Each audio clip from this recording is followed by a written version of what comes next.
Hello everyone, welcome to my channel Dhanuja family vlogs. Guntur జిల్లాలో ఉన్నటువంటి అమరావతి క్షేత్రానికి వచ్చాము.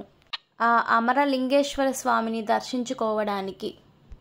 అమరలింగేశ్వర స్వామి యొక్క గొప్పతనాన్ని మనం స్కంద పురాణం ద్వారా తెలుసుకోవచ్చు.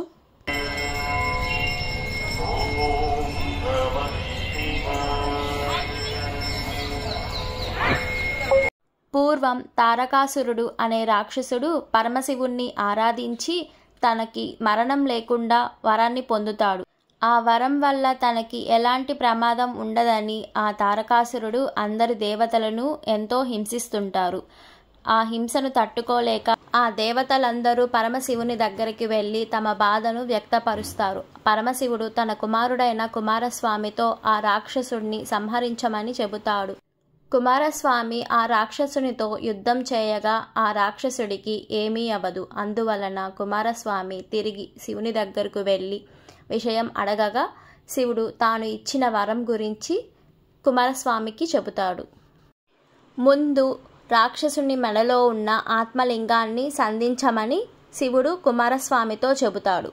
కుమారస్వామి తన బాణంతో ఆత్మలింగాన్ని సంధించగా ఆత్మలింగం 5 భాగాలుగా 5 చోట్ల పడుతుంది. ఆ 5 ప్రదేశాలనే 5 ఆరామాలుగా మనం పిలుస్తున్నాం.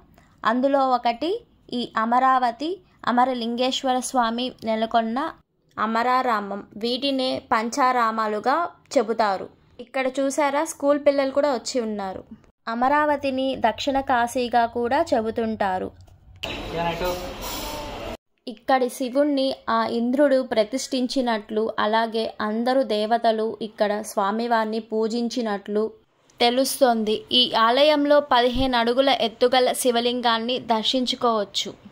శివలింగం ఎత్తు పెరుగుతూ ఉండటంతో ఒక అర్చకుడు లింగం పైభాగాన శీలను గుచ్చారట. అందుకుగాను లింగం నుంచి రక్తం వచ్చినట్లు ఆ చారలు ఇంకా కనిపిస్తున్నాయని చెబుతున్నారు.